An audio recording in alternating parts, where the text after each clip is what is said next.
إن الحمد لله نحمده ونستعينه ونستغفره ونؤمن به ونتوكل عليه ونعوذ بالله من شرور أنفسنا ومن سيئات أعمالنا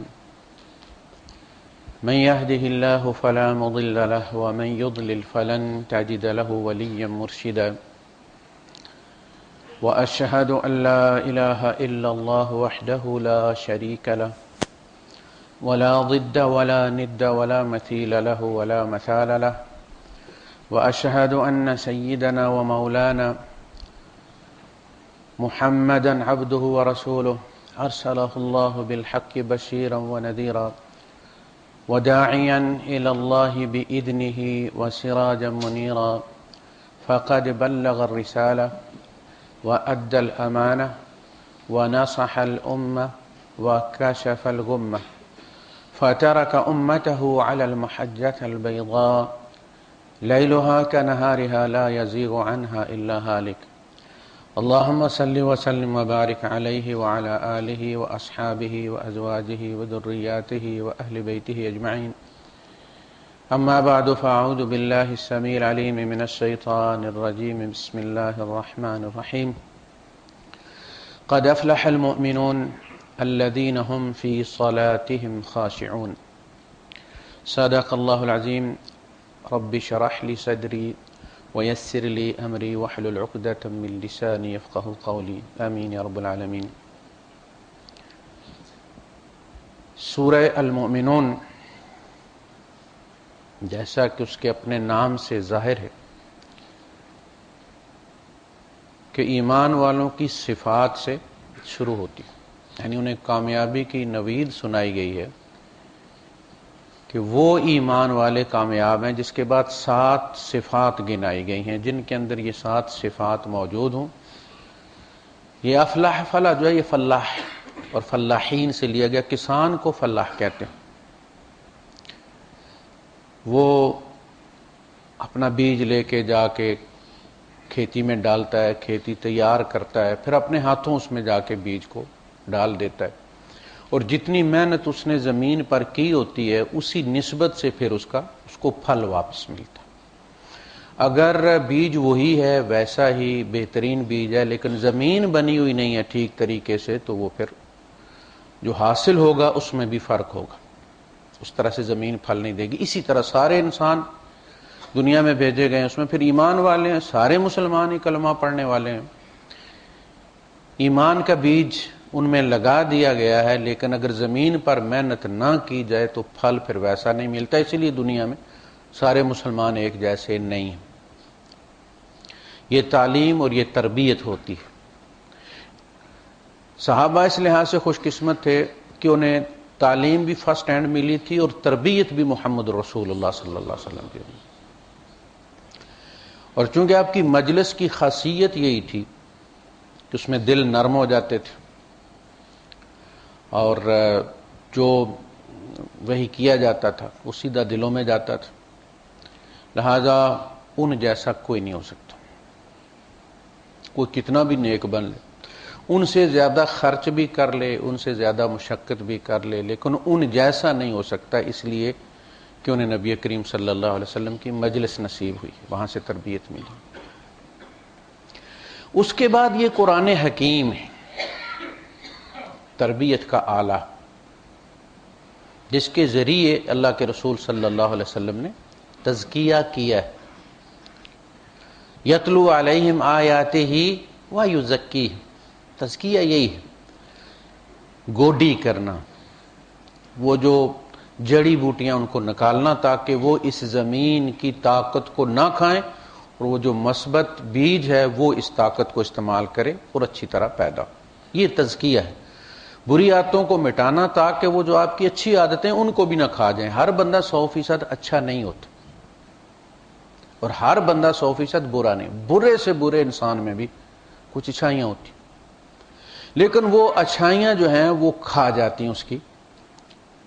برائیاں اگر ہوں بندے میں چند اور نیکیاں اس کی غالب ہوں، اچھی عادتیں غالب ہوں، تو وہ بدیاں چھپ جاتی، وہ بری عادتیں جو ہیں وہ چھپ جاتی ہیں. اور اگر برائیاں غالب ہوں اور چند اچھی عادتیں ہوں تو وہ پھر اچھی عادتیں چھپ جاتی ہیں، اس کی برائیاں سامنے آ جاتی ہیں۔ اب دیکھتے ہیں جب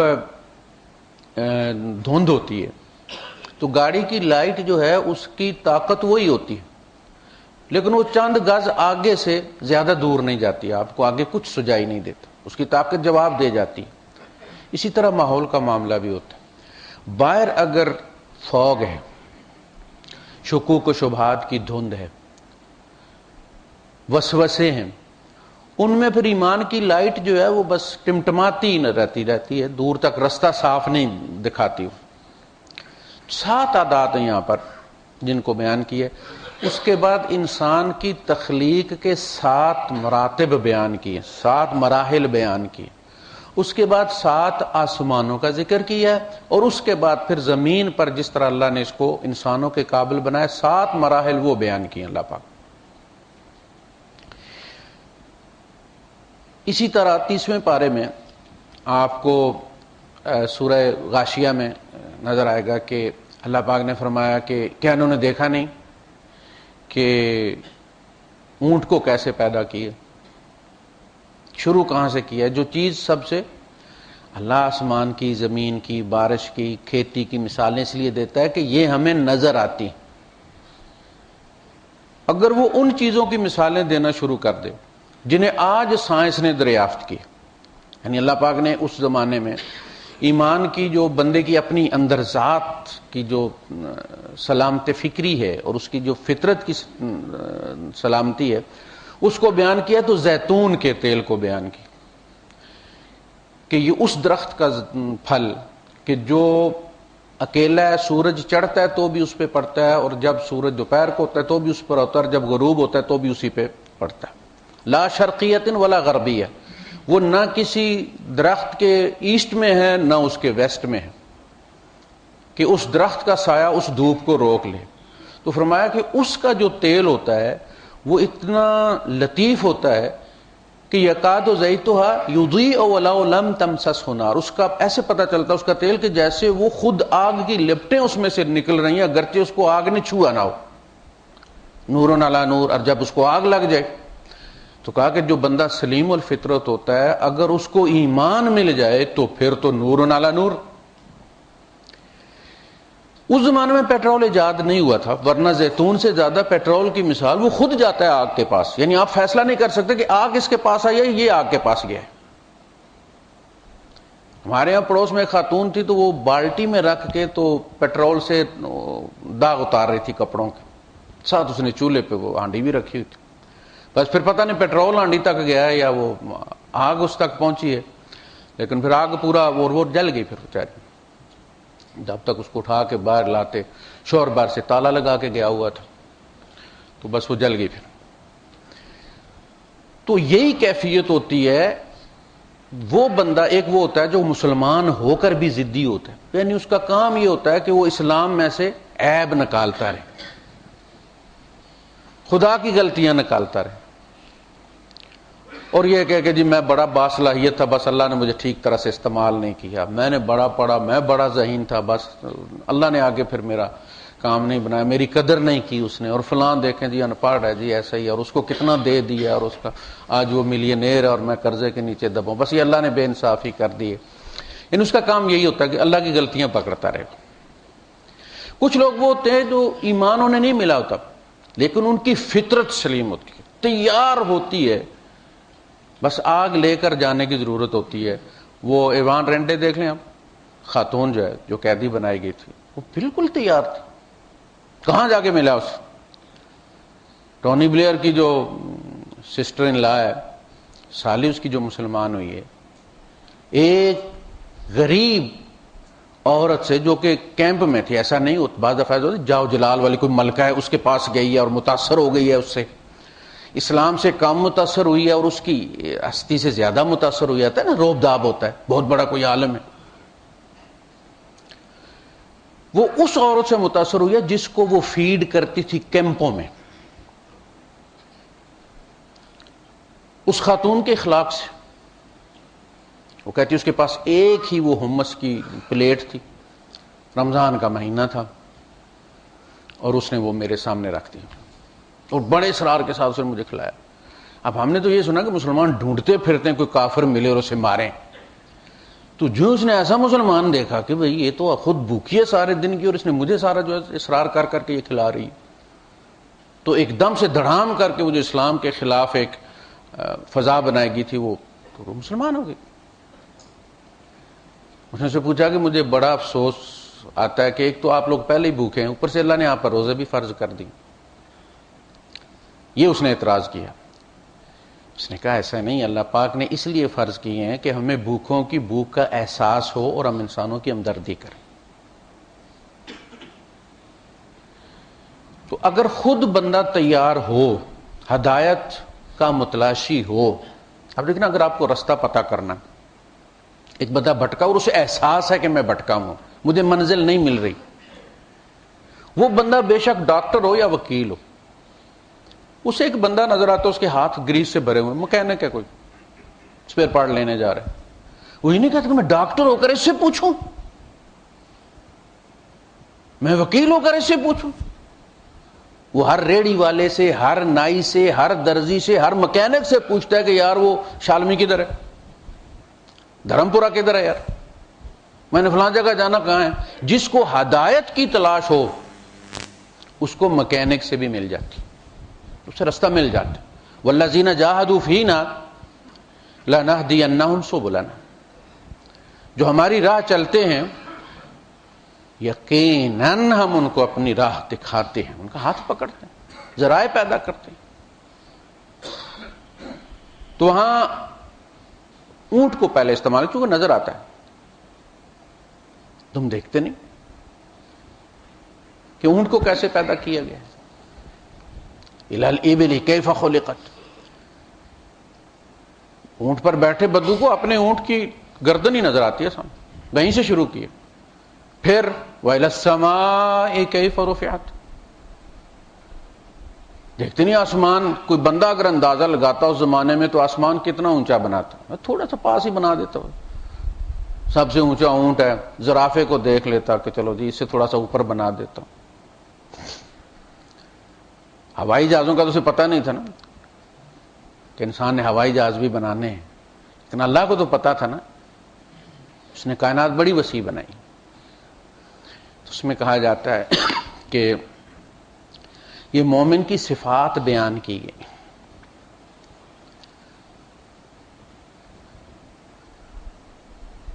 اونٹ کی طرح صبر ہو اس کے اندر، اونٹ کا سا صبر ہو۔ اونٹ گرمی میں سفر کرتا ہے، صحرا کا سفر کرتا ہے، یہ نہیں کہتا مجھے اے سی میں بٹھائے رکھو اور سردی میں ہی باہر نکالو، جس قسم کے حالات ہو۔ وہ پانی پی لیتا ہے اور پھر 2 مہینے اس کا بغیر کھائے پی۔ اس لیے اللہ کے رسول صلی اللہ علیہ وسلم نے فرمایا کہ اونٹ کا جو ہے، باقی دوسروں کا تو چلے ٹھیک ہے کہ کوئی چیز آپ کو مل گئی، بکری مل گئی کسی کی، تو آپ اس کو رکھو اور اتنے دن اعلان کرو اور پھر فلاں فلاں فلاں۔ تو بندے نے پوچھا اللہ کے رسول اونٹ، آپ نے کہا اونٹ کے ساتھ تمہارا کیا تعلق ہے؟ بکری کا تو یہ ہے کہ اس کو کوئی کھا جائے گا، بھیڑیا کھا جائے گا یا بھوکی پیاسی مر جائے گی، اونٹ کے ساتھ تمہارا کیا تعلق ہے؟ وہ تو خود کفیل ہے، 2 مہینے بھی نہ ملے تو جی لیتا ہے، وہ مالک پہنچ جائے گا اس کو، اس کے پاس۔ تو صبر اونٹ کی طرح۔ وإلی السماء کیف رفعت، اخلاق اور کردار آسمان کی طرح بلند۔ وإلی الجبال کیف نصبت، اور پہاڑوں کی طرف نہیں دیکھتے کہ کیسے ٹھوکے گئے، میخیں کہا گیا انہیں زمین کی۔ ایمان پہاڑ کی طرح قائم۔ وإلی الأرض کیف سطحت، اور فطرت میں زمین کی طرح بچھا ہوا ہو، مٹا ہوا ہو معاشرے میں، گردن تان کر نہ چلے، ٹانگیں چوڑی کر کے نہ چلے، تکبر کی چال نہ چلے، لوگوں کے ساتھ متکبرانہ رویہ نہ رکھے، یہ کام کر جائے تو جنت اس کی ہے، اور پہلے جنت گنوائی ہے، پہلے جنت کی نعمتیں گنوائی ہے، اس کے بعد یہ صفات پیدا کرو۔ یہاں بھی قد افلح المؤمنون، وہی مومن کامیاب ہو گئے جنہوں نے یہ اندر اپنے پیدا کر لیا.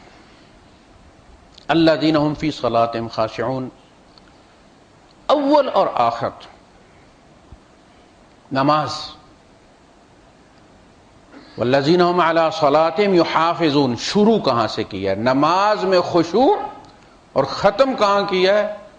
نماز کی حفاظت. یعنی خشوع جس میں انسان مر مٹ جائے. جب اونٹ کی کوہان بھی ختم ہو جائے، اس میں چربی زیادہ ہوتی ہے، وہ چربی کی ہوتی ہے، تو وہ پگھلتے پگھلتے پگھلتے کتنے مہینے لے جاتی،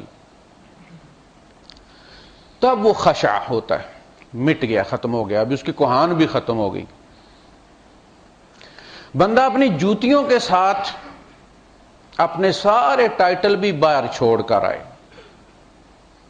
وہ بہت بڑا سربراہ حکومت ہے، وہ بہت بڑا کوئی سردار ہے، کوئی خان ہے، کوئی وزیر ہے، کوئی فلاں ہے فلاں ہے. اللہ کے گھر میں وہ جب داخل ہو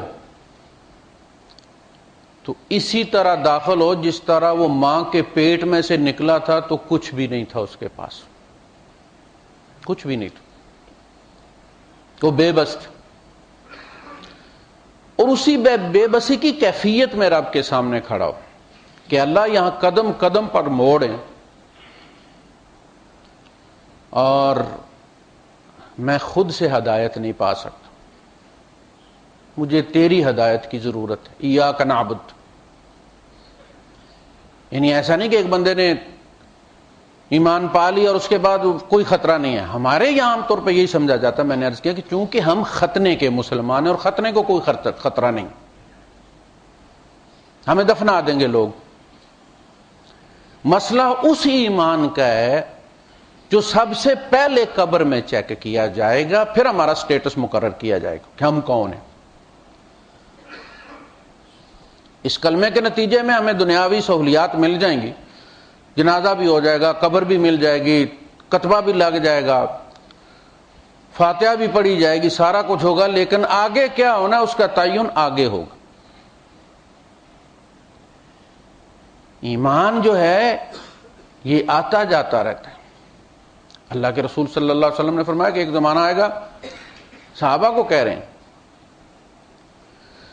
کہ یصبح مؤمنا ویمسی کافرا، ایک بندہ صبح اٹھے گا مومن ہوگا اور شام ہونے تک وہ کافر ہوگا. ویمسی مؤمنا ویصبح کافرا، رات کو مومن ہوگا اور صبح اٹھے گا تو کافر ہو چکا ہوگا. اس کی حفاظت کی بڑی ضرورت ہے. ڈی فریگمنٹ اپنی ہونی چاہیے. میرے سارے کانسیپٹس کلیئر ہیں، میں اکاؤنٹ فار کر سکتا ہوں اللہ کے سامنے جب میں کھڑا ہوں. ہم نے درمیان میں بہت ساری ایجنسیاں بنا لی ہوئی ہیں، فرنچائزڈ ہو گئے ہم لوگ. ڈائریکٹ اللہ کے ساتھ ہمارا رابطہ رہا ہی نہیں. اور جتنے بھی امتحان ہیں ہمارے وہ اسی لیے آتے ہیں کہ ان میں چیک یہ کیا جاتا ہے کہ رب کے ساتھ رابطہ ہے یا نہیں. اللہ کے رسول صلی اللہ علیہ وسلم کے بارے میں آتا کہ ہوا بھی تیز چلتی تھی تو آپ مسجد کی طرف دوڑتے تھے. پہلے بے چینی میں حضرت عائشہ صدیقہ رضی اللہ تعالیٰ عنہ فرماتی ہیں ہوا تیز چلے تو اللہ کے رسول صلی اللہ علیہ وسلم بے چینی سے ٹہلتے رہتے تھے. آپ کو پتا تھا نا عاد و سمود پہ کیا ہوا تھا. کہا کہیں ایسا نہ ہو کہ اللہ کو کسی نے ناراض کر دیا اور یہی حالت ہو، یہ ہوا وہ والی ہوا ہو. بے چینی اور کوئی ضرورت محسوس ہوتی تھی اسی ڈالنے کو پیس. اللہ کے ساتھ رابطہ. تو نماز اس کا سب سے پہلا ذریعہ ہے، اور اس کے سب سے پہلا طریقہ یہ ہے کہ اپنے آپ کو مٹا کے کھڑا ہونا ہے. بالکل لیکن اس کے سمبل کے طور پر آپ کا سر زمین پر لگوایا جاتا ہے. سب سے فن خان یہی ہے نا، اس ناک کو زمین پر رگڑا جاتا ہے. لیکن ہمارا یہ جو فزیکل جو جسم ہے ہمارا، یہ زمین پر جاتا ہے، ہماری انا وہیں اکڑی رہتی ہے. یہ باڈی اوپر نیچے ہو رہی ہے. وہ جو اندر فرعون بیٹھا ہوا ہے وہ خدا کے سامنے نہیں جھکا، وہ جا کے اپنی مرضی کرتا ہے گھر میں. بازار میں دکان میں. اگر وہ بھی خدا کے سامنے جھکا ہوتا تو خدا کو ساتھ دکان میں لے کر جاتا. میں نے عرض کیا تھا نا کہ ہم میں سے اکثر لوگ جو نماز پڑھنے بھی آتے ہیں وہ خدا سے یہاں اس طرح ملنے آتے ہیں جس طرح لوگ اپنے ماں باپ جو ہے وہ بوڑھے ان کو چھوڑ آتے ہیں نا اولڈ ہاؤسز میں یا عادی والوں کے پاس, اور جمعے کے جمعے یا مہینے کے مہینے کو چلا جاتا اور وہیں مل ملا کے پچھ کر کے کیلا درجن 2 درجن ان کو پکڑا کے تو پھر واپس آ جاتا ہے. گھر نہیں لے کر آتا کہ گھر کا ماحول ڈسٹرب ہو جائے گا. انہوں نے اپنے زمانے کے مطابق جو ہے وہ کوئی چونچرا کرنی ہے, بچوں کے کپڑوں پر اعتراض کرنا ہے, آنے جانے کی ٹائمنگز پہ, بچی کے لباس پہ, ٹی وی پہ, کسی چیز پہ اعتراض کرنا, اور بچے خام خواہ ڈسٹرب ہوں گے, لہذا ان کو ایدی کے پاس ہی رہنے دو. ہم سارے اللہ سے ملنے آتے ہیں لیکن اللہ کو گھر لے جانے کے لیے کوئی تیار نہیں ہے. گھریلو زندگی ڈسٹرب ہو جائے گی. میری دکانداری ماری جائے گی اگر خدا کو بھی دکان پہ ساتھ میں بٹھا لیا. اس کے سامنے میں ڈنڈی تھوڑی مار سکتا ہوں, میں جھوٹی قسم کھا کے تھوڑی بیچ سکتا ہوں. یہ ہے مسئلہ ہمارا. تو جب تک ہم مٹیں گے نہیں, دیکھیں بندے کو خود پتہ چل جاتا ہے کہ میری لائن ملی ہے یا نہیں ملی. یہ جو ہم سر سے اتار دیتے ہیں نا, ٹھیک ہے ہم مسجد میں آتے ہیں نماز پڑھتے ہیں, آپ سے پوچھا نہیں جائے گا, مان لیا کہ اللہ پاک نے یہ تسلیم کر لیا کہ بندے نے اپنا فریضہ ادا کر دیا, حاضری لگوا گیا ہے. بچہ حاضری لگوا دے اسکول میں تو غیر حاضری نہیں ہوتی اس کے پر, وہ غیر حاضری والی مار نہیں پڑتی اس. لیکن پاس بھی ہوگا تو تب ہی ہوگا نا جب وہ پڑھے گا. وہاں صرف حاضری سے تو پاس کوئی نہیں نہ ہوتا. مان لیا کہ عذاب نہیں ہوگا نماز نہ پڑھنے کا, لیکن اس نماز سے جو دنیا میں کردار بنتا ہے وہ تو نہیں بنے گا نا. اسی لیے ہم 5 وقتہ نمازی اور 7 وقتہ رشوت خور ہیں, کرپٹ ہیں. نماز وہ کام نہیں کر رہی, اسی لیے کہا گیا ان الصلاۃ تنہی عن الفحشاء والمنکر. نماز وہی ہے جو بے حیائی کے رویوں اور برے کاموں سے روکے, اس کا نام نماز. اور جن کو نہیں روک رہی وہ سوچیں کہ یہ کیسی نماز ہے. جب آپ سوئچ لگاتے ہیں چارجنگ کا تو وہ لائٹ آتی ہے تو آپ کو احساس ہوتا ہے کہ چارجنگ ہو رہی ہے. جب تک وہ لائٹ آئے نا چارجر پہ تب تک آپ اس کو ہلاتے رہتے ہیں نا کہ لائٹ آئے گی تو آپ کو پتہ چلے گا. یہ دل جب رب کے سامنے کھڑا ہوتا ہے نا, دل گواہی دیتا ہے کہ لائٹ جل گئی ہے بھائی. اس میں پھر سجدے طویل ہو جاتے ہیں, رکوع طویل ہو جاتے ہیں. اس میں پھر فرضوں سے دل نہیں بھرتا, پھر نوافل ساری رات گزر جاتی. قم اللیل الا قلیلا نصفہ او انقص منہ قلیلا او زد علیہ ورتل القرآن ترتیلا. راتیں بھی ہمیں دی گئی ہیں, قرآن بھی ہمیں دے دیا گیا ہے سارا, اور ہم اس طرح استعمال نہیں کرتے. قرآن سے بھی کچھ اخذ نہیں کرتے. یہ اللہ کا کلام ہے, یہ بڑی اوپری چیز ہے. کائنات میں اس جیسی کوئی چیز نہیں, پوری کائنات یہ اللہ کا کلام ہے. اور اس کا کلام اس طرح نہیں ہے جس طرح ہمارا ہونٹوں اور پھیپھڑوں اور ووکل کارڈز کی مدد سے بنتا ہے, ایسا نہیں ہے. اس کلام کی اسی طرح اپنی شان ہے جس طرح اللہ کی اپنی شان ہے, سمجھ میں نہیں آتا. اس میں اتنی جان ہے کہ اللہ پاک فرماتے ہیں کہ اگر ہم نے سارے معاملات اپنے ہاتھ میں نہ رکھے ہوتے تو اس کلام میں اتنی جان تھی. وَلَوْ أَنَّ قُرْآنًا سُيِّرَتْ بِهِ الْجِبَالُ أَوْ كُلِّمَ بِهِ الْمَوْتَى, یا اس سے زمین قطع کی جاتی, او قطعت,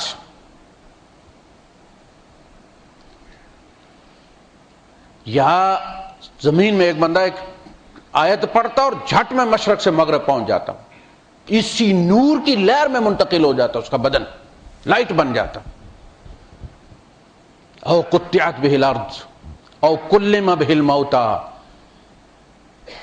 مردوں سے کلام کروایا جا سکتا, مردوں سے کلام کیا جا سکتا, دونوں چیز. وہاں مردے سے رابطہ کر لیتے تھے. روح, یہ بھی روح ہے, یہ کلام اللہ بھی روح ہے. وَكَذَلِكَ أَوْحَيْنَا إِلَيْكَ رُوحًا مِّنْ أَمْرِنَا يَسْأَلُونَكَ عَنِ الرُّوحِ. وہ وہی کے بارے میں پوچھتے یہ کیسے ہو جاتی ہے یہاں پر؟ خدا کیسے کلام کرتا ہے آپ سے؟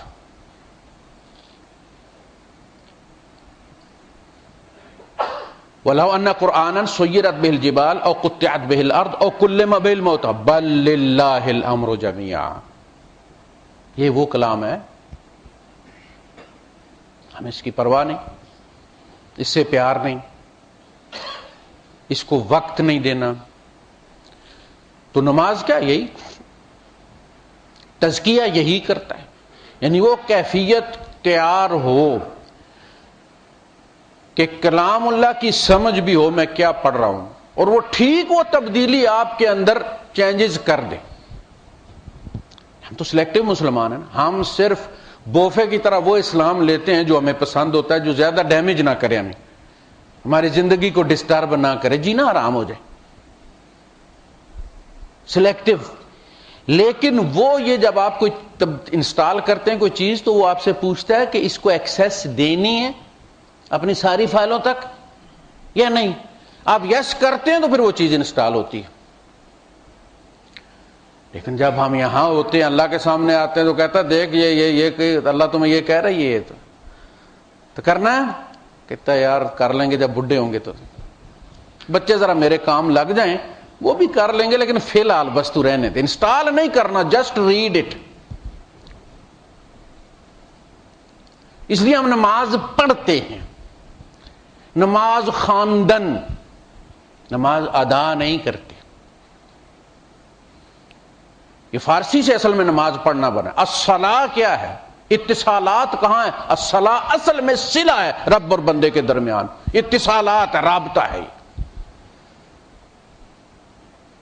ہمارا ہوتا ہی نہیں. ہمارا اسی بندے کا ہے جو خرچ ہوا ہوا کارڈ جو ہے وہ خالی، جس میں بیلنس نہ ہو وہ گھسا دے اور رکھا ہوا اس نے کان کے اوپر، اور جناب علی وہ دیکھنے والے کو پتا چلتا ہے کہ فون پہ کسی کے ساتھ بات ہو رہی. ون وے کمیونیکیشن ہے. وہ شاعر کہتا ہے کہ پی کر جھلک سرور کی منہ پہ نہیں آتی، ہم رندوں میں وہ صاحب ایمان نہیں ہوتا. یعنی پیے اور اس کے بوتھے پہ لعنت نہ پڑے، پتہ ہی نہ چلے کہ نشہ ہوا کہ نہیں. ہم رند جو ہے اس کو پھر نہیں مانتے، اس کو وہ صاحب ایمان نہیں ہے ہم رندوں میں. بندہ نماز پڑھے، رب سے ملاقات کر کے، رب جیسی کن فیکون والی ہستی سے ملاقات کر کے نکلے اور اس کی چال میں اعتماد نہ ہو. عمر فاروق رضی اللہ عنہ نے دیکھا کہ ایک بندہ جا رہا ہے گردن جھکائی ہوئی. ہمارے یہاں مولویوں کو سمجھا جاتا ہے کہ یہ ان کی ٹور ہے. یہ کون ہے؟ ان کا کہ یہ فلاں قاری صاحب ہیں. ادھر ہے بھائی، اللہ کے دین کے دشمن ادھر ہے. تقویٰ دل میں ہے، یہاں نہیں ہے. اٹھا اس کو، پتہ چلے مومن ہے. دل کو جھکاؤ، گردن اٹھا کے چلو. حضرت عائشہ صدیقہ رضی اللہ تعالیٰ نے ایک بندہ اسی طرح جاتے دیکھا، کسی سے پوچھا یہ کون جا رہا ہے؟ فلاں قاری صاحب ہے. فرمایا عمر اس سے بڑا قاری تھا. بولتا تھا تو کیا بولتا تھا، پڑھتا تھا تو کیا پڑھتا تھا، چلتا تھا تو کیا چلتا تھا، اور پیٹتا تھا تو کیا پیٹتا تھا. قاری ہونے کا مطلب یہ تھوڑی ہے کہ بندہ خسرا بن جائے. مردوں والی چال چلو. رب سے ملاقات کر کے نکلے ہو یار، بے فکری ہونی چاہیے تمہارے چہرے پر. مدیر سے سائن کروا کے نیچے اترتے ہو، سیڑھیوں پہ تمہاری چال بتاتی ہے کہ تمہارا کام ہو گیا ہے. کاؤنٹر والے کی تمہیں پرواہ نہیں ہوتی، تمہیں پتہ اس نے لا مانع لکھ دیا ہے. رب سے لا مانع لکھوا کے نکلتے ہو اور بغیر اسباب سے ڈرتے ہو. مردہ کو وہ زندہ کرتا ہے، بندوں کو بھی اسباب کو بھی جان ڈال دیتا. وہ نماز نہیں ہوتی. وہ نماز ہو. اس نے کہا تھا کہ پی کر جھلک سرور کی منہ پر نہیں آتی، ہم رندوں میں وہ صاحب ایمان نہیں ہوتا. بچ جائے جوانی میں جو دنیا کی ہوا سے، ہوتا ہے فرشتہ، کوئی انسان نہیں ہوتا. تو قد افلح المؤمنون الذین هم فی صلاتهم خاشعون. یہ نماز کی وہ کیفیت ہے، خشوع. ایک بندہ بار بار داڑھی چیک کر رہا تھا، عمر فاروق رضی اللہ عنہ اس کے ہاتھ پہ مارا اور کہا کہ تیرے دل میں خشوع ہوتا نا تو اس بیچارے کو بھی کوئی آرام ہوتا.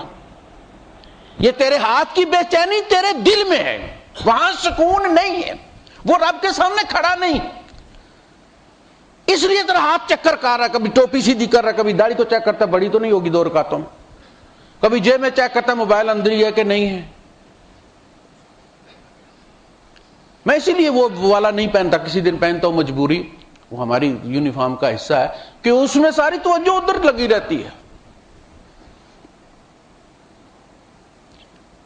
خشوع اس کا نام ہے کہ بس بندہ اپنا آپ ختم کر دے رب کے سامنے، کچھ بھی نہیں، پھر سیدھا کہے. وہ کہتے ہیں جا کے جب گاڑی کھڑی کرتے ہیں تو کہتے ہیں بھائی فل، خصوصی فل، رب کے سامنے کھڑے ہوتے ہیں، اللہ یہاں کچھ بھی نہیں ہے، بھر دے بس، تو جو چاہتا ہے بھر دے اس کے اندر. پھر دیکھیں نماز کیا کام کرتی. اور پھر آخر میں فرمایا الذین ھم علی صلاتہم یحافظون، یہاں بھی اور سورہ معارج میں بھی، دونوں جگہ پہلے بھی نماز کا ذکر کیا، آخر میں بھی نماز کا ذکر کہ وہ نماز پھر محفوظ بھی کریں.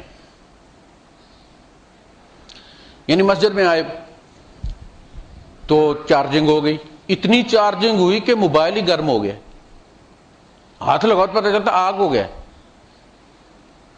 لیکن جو ہی مسجد سے نکلے کسی سے بات کی پتہ چلا کہ بیٹری کہیں کر گئی. کیا ہوا؟ بیٹری نے چارجنگ سیو نہیں کی. اللہ کہتا ہے نماز صرف پڑھنی نہیں ہے، نماز سیو بھی کرنی ہے. دکان پہ جاؤ تو نماز ساتھ جائے اور وہاں یہ چارجنگ تمہیں ٹیڑھا تولنے سے روکے، سیدھا رکھے تیرے ہاتھ کو، جھوٹی قسم کھانے سے تمہیں روکے، بد نظری سے یہ تمہارے شٹر ڈاؤن کرے. وہ چارجنگ نہیں کرتی تو کوئی نہیں نماز، بابا ٹائم ضائع کیا تم.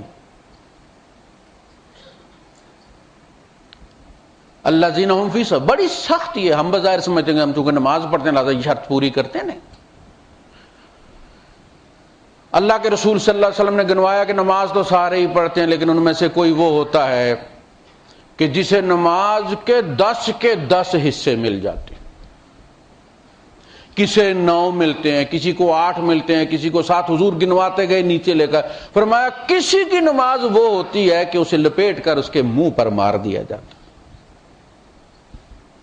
دے جاؤ، 10 میں سے 1 حصہ بھی اسے نصیب نہیں ہوتا. نماز سارے ہی پڑھتے ہیں، ایک حساب میں سڑے کھڑے ہوتے، لیکن اس سے استفادہ جو ہے وہ اپنی اپنی صلاحیت کے مطابق ہی لوگ کرتے ہیں. کہتے ہیں نماز سے ملتا نہیں، بڑے نفل پڑھتے ہیں فلاں قدم. جو نماز پڑھتے ہیں ان کے کام ہو بھی جاتے ہیں، ورنہ اس کام کی رغبت ان کے اندر سے نکل جاتی ہے. رب سے جب رابطہ ہو جاتا ہے نا تو دنیا ہیچ نظر آتی ہے. میں نے عرض کیا تھا نا کہ ہم تو 1 رکعت میں کتنے سجدے کرتے ہیں؟ 2، 4 رکعتوں میں 8 سجدے ہو جاتے.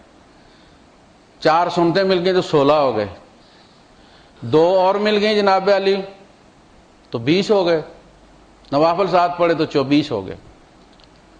وہ فرعون کے جادوگروں نے ایک ہی سجدہ کیا تھا، سب کچھ بدل گیا. میں عرض کرتا ہوں کہ صرف چند 2 آیتیں پہلے وہ اسے مکمکا کر رہے ہیں. اِنَّ لَنَا لَأَجْرًا إِن كُنَّا نَحْنُ الْغَالِبِينَ، سرکار ہم غالب آ گئے، آپ کی تو بادشاہی کا قلعہ جم جائے گا، ہمیں بھی کچھ ملے گا کہ نہیں؟ قَالَ نَعَمْ وَإِنَّكُمْ إِذًا لَّمِنَ الْمُقَرَّبِينَ. اس نے کہا کیوں نہیں، تم میرے مقرب ہو جاؤ گے، جب چاہو بغلا اجازت میرے پاس تم آ سکتے ہو، کوئی مائی کا لال تمہیں نہیں روکے گا، تم اتنے میرے قریب ہو جاؤ گے جیسے فیملی ممبر ہوتا ہے. سلمان فارسی رضی اللہ عنہ کے بارے میں حضور نے فرمایا تھا، سلمان فارسی مدینے میں تھے، آپ کو پتہ ہے غلام بنا لیے گئے تھے رستے میں. یہ آئے تھے ایران سے، کباب آتش پرست وزیر اعظم کا عہدہ تھا اس کا. تو مدینے آئے تو یہ مکے سے ہجرت کر کے نہیں آئے تھے اور انصار میں سے بھی نہیں تھے. تو جب مواخات کی جانے لگی انصار اور مہاجرین، ایک انصاری اور ایک مہاجر کو بھائی بنانے جانے لگا، تو لوگوں نے کہا کہ حضور یہ سلمان کا کیا کرنا ہے؟ آپ نے فرمایا سلمان منا اہل البیت، سلمان ہم اہل بیت میں سے۔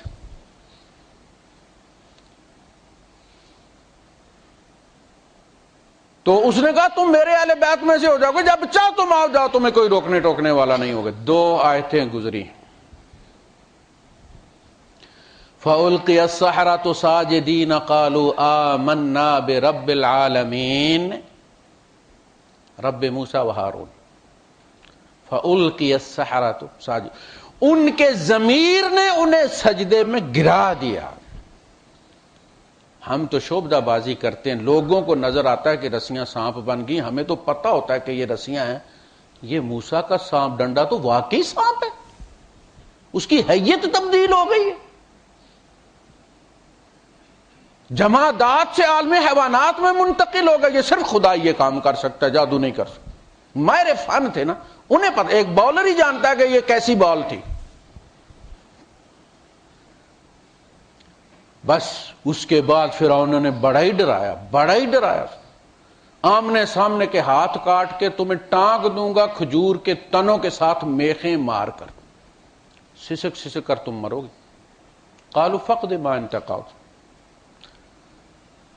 کر لے جو تو نے کرنا ہے، ہمیں پرواہ کوئی نہیں، انا الی ربنا منقلبون، رب کے پاس چلے جائیں گے۔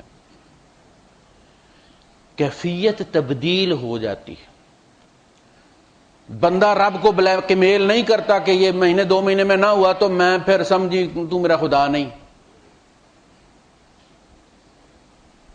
ہم اگر مسجد کی طرف آتے بھی ہیں تو یہ تعین کر مرے بات تو ہماری سنتا کوئی نہیں ہے، چلو پھر ٹکرے مار ہی آتے ہیں، چلو جی 4 ٹکرا مارا بھی ہے۔ یہ حاضری اس کا ایک مقام ہے۔ خیر، یہ خشوع، اس پہ غور کیا کریں۔ نماز تو ہم سیکھ لیتے ہیں، اسی نماز پر مفتی فیصلہ دیتا ہے کہ جی نماز ہوئی ہے یا نہیں ہوئی، رکوع کیا ہے نہیں کیا، سجدہ کیا نہیں کیا، 1 کیا 2 کیے، اس پہ مفتی۔ لیکن وہ جو نماز جس کا حاصل ہوتا ہے وہ صرف آپ کا مفتی اندر والا بتا سکتا ہے کہ نماز ہوئی ہے یا نہیں ہوئی،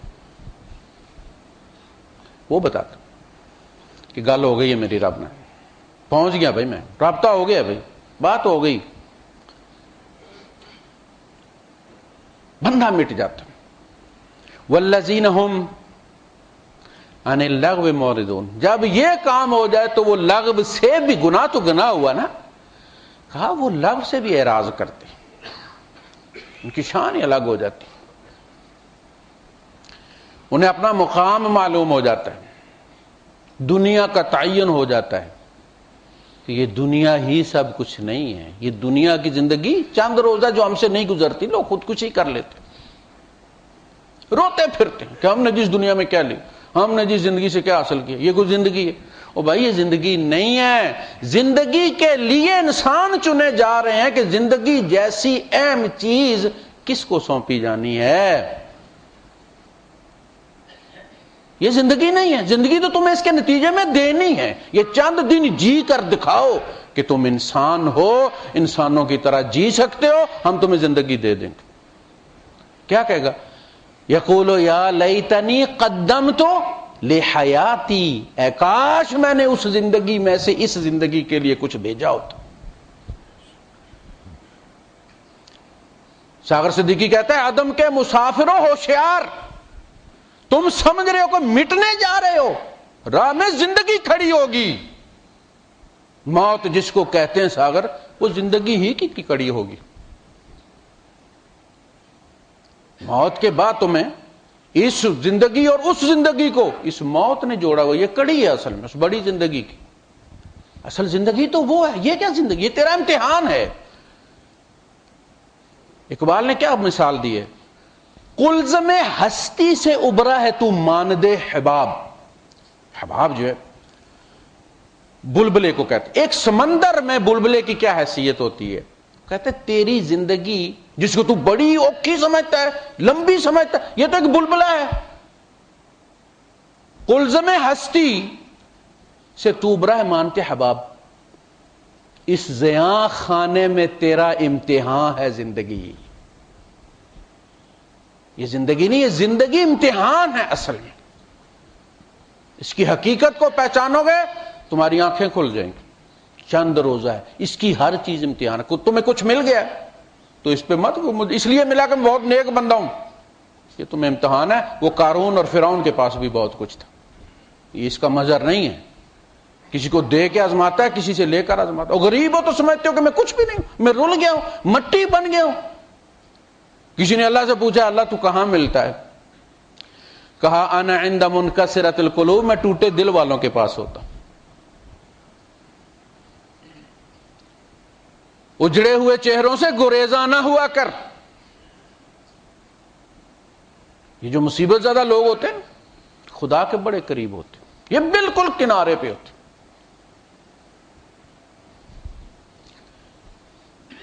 تو جس کو دکھ ملا ہے وہ دکھ ایویں نہیں ملا، سوچ سمجھ کر بھیجا. اللہ پاک نے فرمایا ما اصاب من مصیبت فی الارض ولا فی انفسکم، کوئی مصیبت نہیں آتی نہ زمین پر، کوئی زلزلہ، کوئی سیلاب، کچھ ہو گیا، تمہارا چھت گر گئی، ولا فی انفسکم، نہ تمہاری جانوں پر.